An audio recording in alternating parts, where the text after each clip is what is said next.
The large silver spaceship of the Galactic Council drifted silently above Earth's atmosphere. Inside, Captain Day-Ho stood before the main viewing screen, his rocky skin glittering under the ship's lights. His 4 eyes widened as he studied the blue planet below. "Scan complete, Captain," reported Navigator Jun, his fingers tapping across the control panel. "This planet matches the coordinates from our expansion list." Captain Day-Ho nodded. As leader of the Council's contact division, he had visited over 300 planets, but none like this. The scanners showed that most of the planet's surface was covered in a clear, flowing substance. "Is that water?" he asked, voice dropping to a whisper. Science Officer Yun-Ji looked up from her station, her crystalline face reflecting the blue glow of her screen. "Yes, Captain. The planet is mostly water. Our readings show it covers 71% of the surface." A nervous murmur spread through the bridge crew. In the galaxy, water was known as one of the most dangerous substances. For silicon-based life forms like themselves, water caused rapid breakdown of their mineral structures, essentially dissolving them alive. "How could anything live there?" asked Communications Officer Han, adjusting his protective suit nervously. Yun-Ji ran more scans. "There are life forms, sir, billions of them. They appear to be carbon-based, and they've built cities, some right next to large water bodies." Captain Day-Ho tapped his rocky fingers on the arm of his command chair.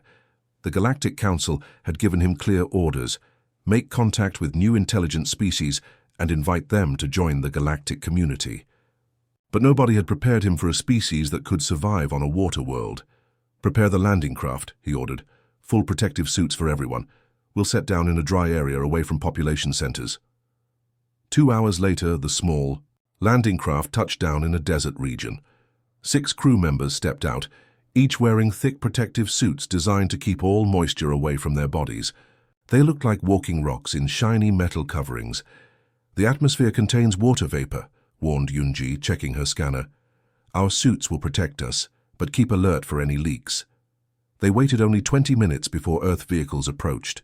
Black cars with government markings. From the cars stepped several humans in formal clothes, led by an older man with grey hair who carried a folder of papers. "I am Professor Kim," the man said, approaching slowly with his hand extended. "Welcome to Earth." Captain Day-Ho did not take the offered hand, instead performing the traditional council greeting, a slight bow with arms crossed. "I am Captain Day-Ho of the Galactic Council Contact Division. We come in peace to offer friendship between our worlds." Professor Kim smiled. "We detected your ship entering our solar system 3 days ago. We're honored that you've chosen to visit Earth." The meeting seemed to be going well until one of the human assistants stepped forward, offering small plastic bottles to each alien. "Visitor, water?" the young human asked. "You must be thirsty after your journey." Engineer Sue dropped her scanner in shock. "They're offering us death as a welcome gift." The aliens backed away quickly. Yunji's scanner beeped wildly as she pointed it at the bottles. "Captain, it's pure water, not diluted or contained in any special way." Before Captain Day-Ho could respond, Professor Kim picked up one of the bottles, twisted the top off, and drank from it. The alien crew watched in horror as the clear liquid passed between his lips. "See? It's perfectly safe," Professor Kim said, seemingly confused by their reaction. Day-Ho could barely speak. "You drink water? Willingly?" "Of course," replied Professor Kim. "All humans need water to survive. We drink about 2 liters every day." Communications Officer Han leaned close to the captain. "Sir, maybe they don't know it's water. Maybe they call it something else." Captain Day-Ho cautiously pointed to the bottle. "This substance, you call it?" "Water," confirmed Professor Kim. "H2O, quite necessary for all life on Earth." The situation grew even more shocking when another human pulled out a small device and showed pictures of humans swimming in large bodies of water, children playing in sprinklers, and people relaxing in steam rooms. "Impossible," gasped Day-Ho, taking an involuntary step backward. "You swim in it. You allow it to touch your skin." Professor Kim looked genuinely puzzled. "Yes, of course. Our bodies are actually about 60% water." At this statement, Medical Officer Young Mai activated her suit's emergency systems, Red lights flashed on her helmet as she backed toward the landing craft. "Captain, we must leave immediately. If they are made of water, they could be dangerous to us just by touch." One tear from their eyes could burn through our skin. The human delegation looked increasingly confused as the aliens retreated hastily toward their craft. Captain Deho held up his hand in what he hoped was a peaceful gesture. "We thank you." "For this meeting," he said quickly, "we must return to our ship to prepare proper diplomatic procedures. We will contact you again soon." Once safely inside their craft and lifting off, the crew sat in stunned silence. Finally, Captain Deho spoke. "In all my years exploring the galaxy, I have never encountered anything like this. A species that not only survives water, but needs it to live." "What do we tell the Council?" asked Yunji, still checking her suit for any sign of water contamination. "Vite." "Truth," said Deho firmly. "We tell them we have discovered the impossible, a species immune to one of the deadliest substances in the universe." He looked back at the blue planet growing smaller beneath them. "The humans of Earth will change everything we thought we knew about life." As their ship accelerated toward space, Captain Deho already imagined the shock his report would cause at the next Galactic Council meeting. The water-immune humans would soon become the most talked-about species in the galaxy. I'll expand Part 2 into approximately 900 words using simple English in the third-person style without headings. The Grand Chamber of the Galactic Council. Buzzed with nervous energy, over 2,000 representatives from different planets sat in the circular room, their bodies reflecting their diverse origins, some rocky like mountains, others crystalline and glittering, some gaseous beings contained in special suits. Despite their differences, they all shared one trait. They were terrified of water. Chief Scientist Taiwan stood at the center platform, his gray stone-like skin pale with stress. Behind him, a large screen showed images of Earth and its human inhabitants. The room had been called into emergency session just hours after Captain Deho's ship returned with news of the water-immune species. "Esteemed Council members," Taiwan began, his voice shaking slightly, "I have reviewed all the data from the Earth visit. I ran the tests 3 times to be certain." He paused, looking around the vast chamber. "These humans don't just resist water, they require it for survival." A wave of gasps and alarmed clicks filled the room. Several representatives from the desert world stood up in protest. One delegation from the crystalline moons simply left the chamber. Council leader Ji Young rose from her elevated seat, her body, formed of purple crystal that caught the light in beautiful patterns, seemed to darken with concern. She pounded her crystalline appendage against the podium, sending sharp sounds echoing through the chamber. "There must be an explanation," she declared. "No carbon-based life could possibly evolve this way.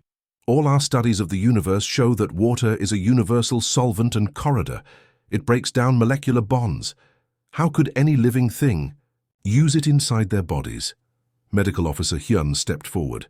Unlike most council members, she specialized in xenobiology, the study of alien life forms.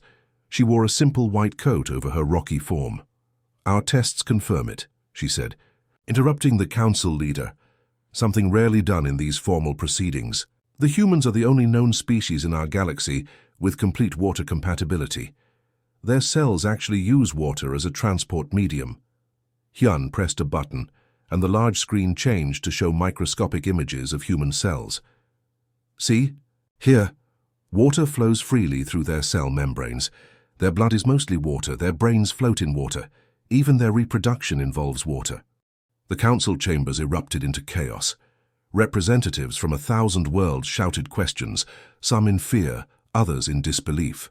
A delegate from the fire planet suggested quarantining Earth immediately. Another asked if humans were actually machines disguised as biological entities. Scientist Bay from the research division rose to speak. Could they be using force fields? Perhaps some invisible technology that protects them from water's effects? "No technology detected," Hyun replied firmly. "This is natural to them. They evolved this way." An elder representative from one of the oldest council worlds, his body like weathered granite, spoke in a gravelly voice. "In 10,000 years of galactic exploration, we have never encountered any species with this trait.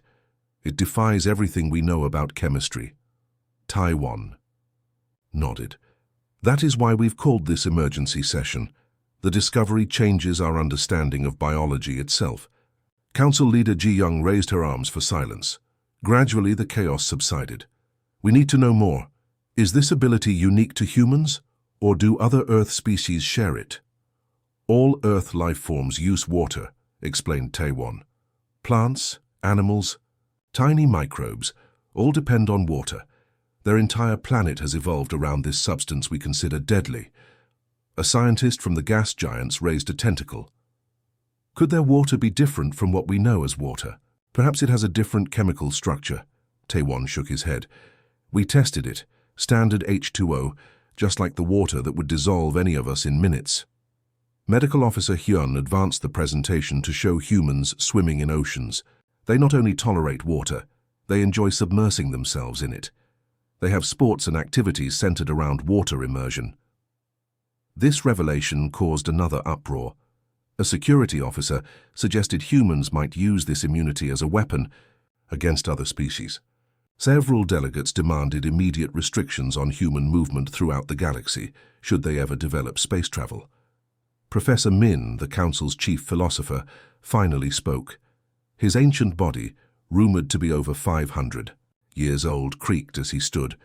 Perhaps we should consider the possibility that our understanding of the universe has been limited. If humans can evolve with water immunity, what other assumptions might we have wrong? His words brought an uncomfortable silence to the chamber. The Council had always believed their scientific understanding was complete. Now, a small blue planet challenged everything they knew. Council leader Ji Young tapped her crystal fingers against the podium, thinking, "We need more information. I propose sending a research team to Earth, volunteers who are willing to study these humans up close, despite the water risks." Medical Officer Hyun stepped forward again. "I volunteer to lead the team. With proper protective equipment, we can safely observe them." Taewon nodded. "I will join as well. This discovery is too important to ignore because of fear." As the Council session continued late into the night, news of the water-immune humans spread throughout the galactic capital. In homes and gathering places across 1,000 planets, people discussed the shocking discovery. Some feared what it might mean for the galaxy's balance of power. Others wondered what other secrets Earth might hold. For the first time in recent memory, the Galactic Council found itself facing a true biological mystery, a species that defied what they had always believed to be a universal law of nature. The humans of Earth had become the most discussed topic across the stars, though they themselves remained completely unaware of their special place in galactic biology. I'll expand Part 3 into approximately 900 words using simple English in the third-person style without headings. The human delegation stepped off their spacecraft onto the dry, rocky surface of Petra 7, home of the Galactic Council headquarters. The air was thin and extremely dry, with not a drop of moisture to be found. Red dust swirled around their ankles as they walked toward the enormous domed building carved directly into the side of a mountain. Ambassador Lee straightened his formal suit and checked that his oxygen mask was secure.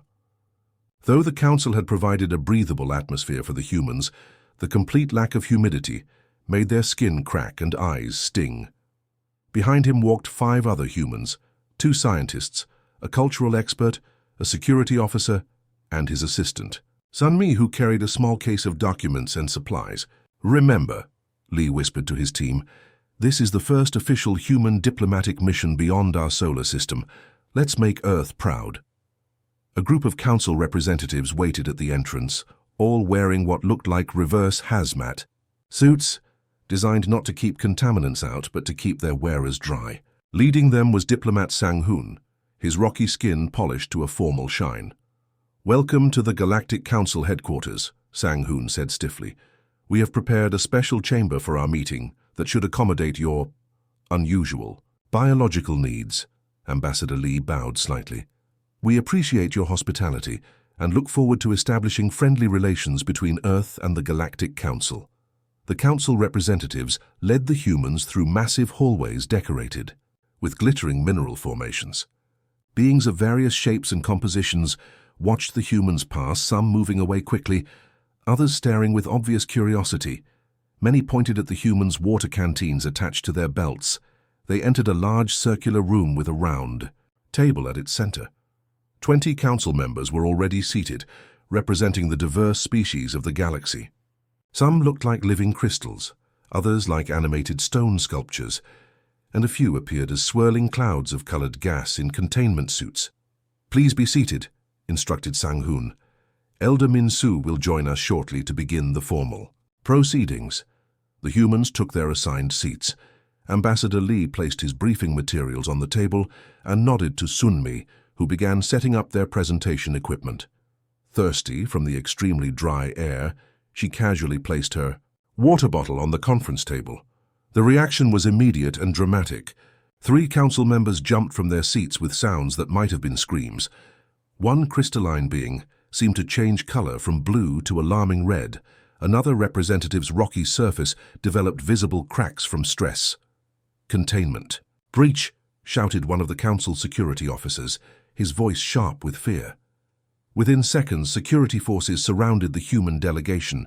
Their weapons, some type of sonic disruptors, were raised and pointed at the surprised humans. The bottle of water sat innocently on the table, its condensation forming a tiny puddle beneath it. Diplomat Sang-hoon stepped forward, his body language rigid with anger. "How dare you? You bring a biological weapon to a peace conference. This is an act of war." Ambassador Lee stood slowly, keeping his hands visible. "I assure you we meant no harm. That is simply water for our consumption." "We know what it is," hissed Sang-hoon, "a substance that could dissolve half the beings in this room. Was this your plan? To assassinate council members?" The human delegation looked at each other in confusion. Their briefing on council biology had mentioned water sensitivity, but not the extreme level of fear they were witnessing. "This is simply how we survive," explained Lee calmly, choosing his words carefully. "Water is essential to our biology. We didn't realize bringing it would cause such alarm." Sunmi quickly grabbed the water bottle and returned it to her bag. "I apologize deeply for the mistake," she said, bowing repeatedly. The tension in the room remained high. Several more council members had left their seats and now stood pressed against the far wall. Security officers maintained their positions around the humans. Just as Ambassador Lee was preparing another apology, the main doors opened. A small, ancient-looking being entered slowly, supported by a walking staff. Her body appeared to be made of weathered stone, cracked and worn by extreme age. This was Elder Min-soo, one of the oldest living members of the council, rumored to have witnessed the formation of the Galactic Alliance hundreds of years ago. The room fell silent as she approached. Even the security officers lowered their weapons slightly. "I heard there was a disturbance," she said, her voice surprisingly strong for her apparently fragile form. "Something about water?" Diplomat Sang-hoon stepped forward. "Elder, these humans brought exposed water into the council chambers. They claim it was not an attack, but simple carelessness." Elder Min-soo looked at the humans for a long moment. Then, to everyone's surprise, she made a sound that might have been laughter, like small stones rolling down a hillside. "Of course, they did," she said. "Did none of you read the xenobiology reports? These beings drink water multiple times daily. Their bodies would fail without it." She moved closer to Ambassador Lee, showing no fear. "I have studied your kind since we discovered your planet. Fascinating adaptation." Elder Min-soo turned to face the council members, raising her withered hand for silence as murmurs broke out. "Again. Before you judge these humans as threats, consider this. These humans could be invaluable allies for operations in water-rich environments we've never been able to explore." Her words brought a new kind of silence to the room, one of consideration rather than fear.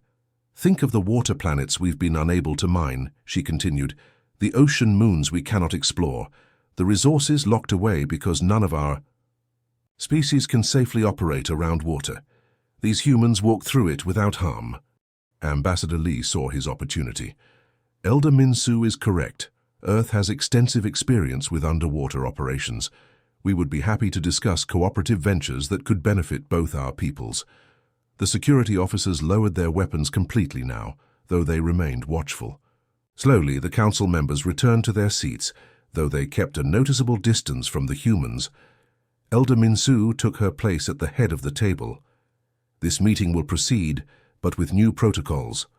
All human water must remain, sealed in their containers, and perhaps, she added with what might have been a smile on her ancient face, we have much to learn from each other's differences rather than fear them.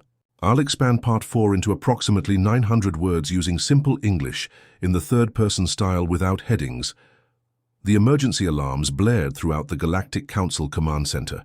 Red lights flashed as operators rushed between stations. On the main screen, live footage showed rushing water pouring through the mining tunnels of Aqualis, a moon rich with rare minerals. Council Commander Du stood at the center of the chaos, his stone face lined with worry. Reports flooded in from the moon colony. An underground reservoir had broken through during a routine mining operation. Water was filling the lower tunnels rapidly, with over 3,000 workers trapped below. "How many emergency vessels do we have in that sector?" Commander Du asked. "5 ships within range," replied the communications officer. "But sir, the tunnels are already flooded. No rescue team will enter those conditions." Commander Du knew this was true. In the history of the Galactic Council, no rescue operation had ever succeeded once water was involved. For their silicon-based bodies, entering water meant certain death. Their very forms would begin dissolving on contact. "The human diplomatic ship is docked at Station 6, mentioned Science Officer Kang quietly. "Just 2 hours from Aqualis." The command center fell silent. Since the diplomatic incident, 3 months ago, relations with humans had improved but remained cautious. The Council had begun to appreciate the unique abilities of humans, but had never considered using them for emergency operations. Commander Du hesitated only briefly. "Contact them immediately." Aboard the Earth vessel Horizon, Commander Park was reviewing cultural briefing materials when the emergency call came through. As leader of Earth's small diplomatic security team, she had expected to spend her mission protecting Ambassador Lee, not engaging in rescue operations. The council officer on screen looked desperate. "Commander Park, we have a situation on Aqualis. Mining tunnels flooded. 3,000 workers trapped. No council rescue team can enter the water." Commander Park glanced at her team. They carried standard diving gear for recreation, not rescue equipment, but they were trained for emergency operations.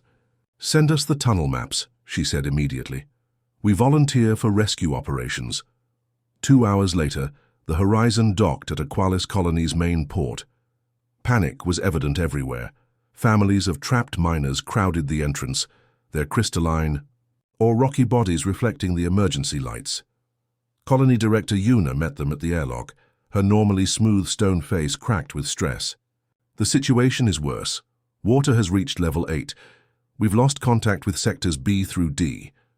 Commander Park and her team of 12 humans were already putting on their diving gear: wetsuits, oxygen tanks, underwater lights, and communication. "Systems, how deep are the tunnels?" Park asked, checking her oxygen gauge.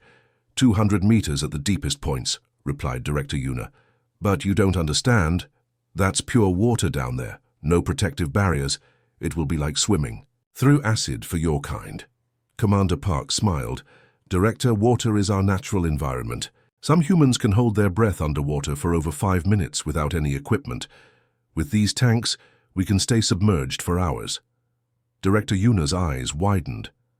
Despite the briefings about human biology, seeing them prepare to willingly enter water still shocked her. The human team finished their preparations and approached the entrance to the lower tunnels. A crowd of council beings had gathered, watching with a mixture of horror and hope. Water was already seeping from under the sealed doors. "Last communication located most workers in the central hub," Director Yuna said. "If they followed emergency protocols, they should be in air pockets in the higher sections of each tunnel." Commander Park nodded. "We'll split into 4 teams. Each team takes a different tunnel and works back to the central hub." When the tunnel doors opened, water gushed out. Council security officers jumped back in terror, but the humans waded straight in. As the water reached their chests, they put breathing regulators in their mouths and switched on their underwater lights. "See you soon," Commander Park said through her communicator. then submerged completely into the dark water.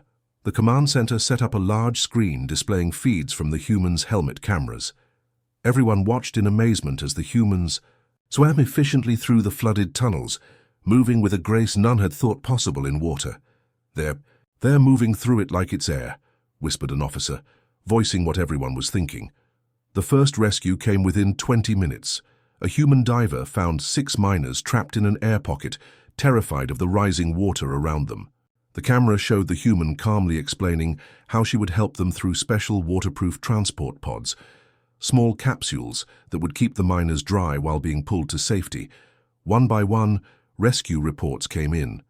Humans located air pockets, sealed miners into transport pods and guided them to the surface. Some miners were injured, others panicking, but the humans worked steadily, returning again and again to the depths. After 5 hours, the human team had rescued over 2,000 miners. They worked tirelessly despite exhaustion, changing oxygen tanks and continuing their dives. The footage of humans swimming through flooded passages, carrying terrified aliens to safety, was broadcast throughout the galaxy. By the 10th hour, every accessible miner had been brought to safety. Several tunnels had completely collapsed, but through creative problem-solving and their unique ability to work underwater, the humans had saved 2,197 lives. At the Emergency Medical Center, Colony Director Una faced the galaxy-wide news cameras. Tears, a concept alien to most Council species, ran down Commander Park's face as the human stood beside her. They moved through the deadly liquid as if it were air, Director Una told reporters, her voice filled with wonder. Without them, we would have lost everyone. Not a single Council rescue team would have entered those tunnels. Commander Park simply shrugged. We did what anyone would do to help. But as she spoke those humble words, messages were already flowing across the galaxy.